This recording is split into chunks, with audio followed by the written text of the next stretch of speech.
Have you ever sat down for a drawing session thinking, this will be the first day that I start drawing every day and finally reach my full potential because I am a strong, independent, self-employed artist that don't need no job, and nothing happens. And now you think, I guess that's it. I failed.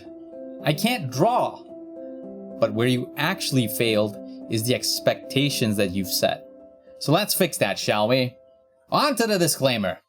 I'll be going about this as if I get someone who wants to be a professional artist, but please be clear, you don't need to have this as your goal. You're free to use information however you like for your own art journey. So, you want to draw every day, but when you try, you just can't draw. But the truth is, you can draw. But that's not what you want. You don't want to merely draw. You want to start the process of a good drawing. And that's what's actually stopping you. Because if you think about it logically for like more than 2 seconds, you'll realize that it's actually impossible to know whether a drawing will be good before even starting. So I'm going to show you a list of best practices that I made for my students to get them to draw every single day. So the first thing to note is that there are 2 types of drawings: drawing for practice and drawing for fun. What separates drawing for fun and practice is purpose.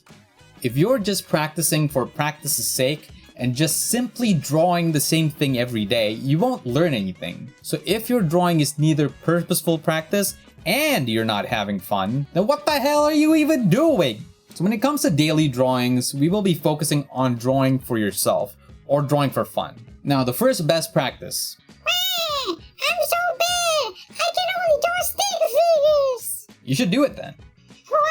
Seriously, draw it. I'm not saying you should draw a stick figure and leave it there. I'm saying keep your expectations to just a stick figure and let everything else you draw after comes as a pleasant surprise. You can plan to draw fan art, but be okay with only getting a stick figure out of it. Because you could want to draw fancy schmancy Riot League of Legends splash art, but if you expect yourself to achieve that no matter what, just like if you actually played the game, guess what you'll get instead? That's right, depression. So go ahead, make those crazy big ass illustrations if you want, but don't expect yourself to be able to work on it every day. Instead, just focus on getting that stick figure done and be thankful that you managed to draw anything at all in this social climate. This is fine. Default comfort drawings. So now that our hopes and dreams, and most importantly, our expectations, are completely crushed, I mean properly managed, what shall we draw? Aha! Trick question. Your next mistake is trying to decide when you're just about to draw. You're unprepared. You have to be prepared, like for an exam. And how do you prepare for an exam? You, write down the answer ahead of time. Decide what you're most comfortable drawing. If you're not inspired or have any cool ideas, just draw your default comfort drawing. What's your comfort default drawing? Tell me in the comments below.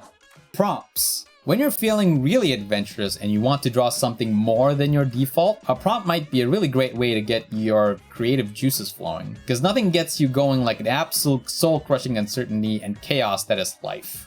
This is fine. Or just use an art prompt generator. There's a bunch of those online. I'm not gonna link any.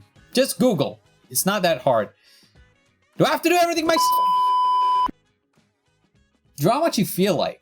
Draw what you currently feel like drawing. You know how sometimes you get really inspired and you just started drawing and you're so into it that you don't even realize that time is passing and you forget the world exists? Think back to the moment right before. Do those moments ever start with you actually intending to come up with a really great idea? I can predict with 100% certainty the answer is no. Instead, you were most likely just minding your own goddamn business, doing whatever. Drugs. So draw what inspires you, because just like farts, if you have to force it, it's probably shit. If this seems too vague, you can always try to catch one of my live streams on Twitch and ask me anything, or if you prefer, tweet me your questions at OgsArtSupport. Don't post on social media.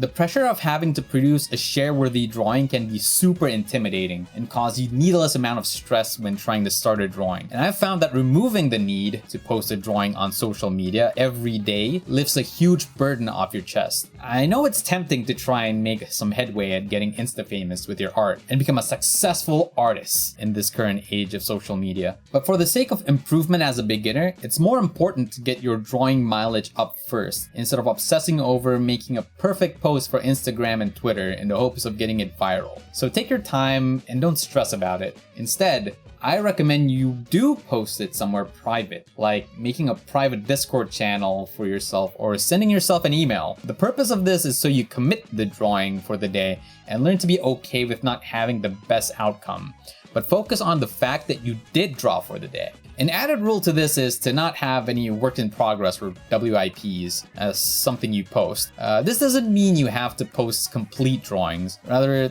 to not have a piece that you intend to keep working on. This is to help you learn to not get attached to your pieces and be too precious about your practice drawings. Learn to consider every drawing you make a throwaway and just enjoy the act of drawing it rather than what it ends up looking like. Of course, you're still free to post anything that you're proud of to your social media and share it with people. Although, if your feeling of fulfillment is too strongly affected by how people react to your social media posts and you easily compare yourself to what others post, I would recommend you refrain from it, at least until you've learned to not be affected by it. Now, once you've started getting the hang of drawing every day and it starts becoming a habit, without even realizing it, you're going to start to expect yourself to do a drawing. Watch out for that. That is the number one thing that's going to trip you. Try to remind yourself that all you have to draw is a stick figure. Eventually, there will be days where you absolutely can't draw either due to time constraints or mental, physical health issues. Those are the days that you need to prepare for. It's okay to have stick figure days. Like when you start that new diet and gym membership every New Year's, you eventually get disappointed in yourself and go, fuck it. So just do your best as you can in the moment. That doesn't mean do the best that you've ever done in the past, just what you can do in that moment. So keep in mind what your priorities are. It's okay to have a binge day once in a while, but if it comes at a cost of not even drawing a stick figure, maybe re-examine your priorities. So the next time you find yourself making the excuse, I'm just waiting for a good idea, I just need the right reference, remind yourself that even if you find these things, there is still no guarantee of producing a good drawing. But if you can get one good drawing for every 99 bad ones, the only way to guarantee making a good drawing is going through all the bad drawings. And with time and practice, the ratio of bad to good drawings will get smaller. So go make a bunch of bad drawings. If you want to eventually make good drawings, you need to practice the right things. But what should you practice? How does art even work? I got you covered in this video right here. So I hope you'll have a much better time with your daily drawings. Otherwise, take your time, enjoy the process.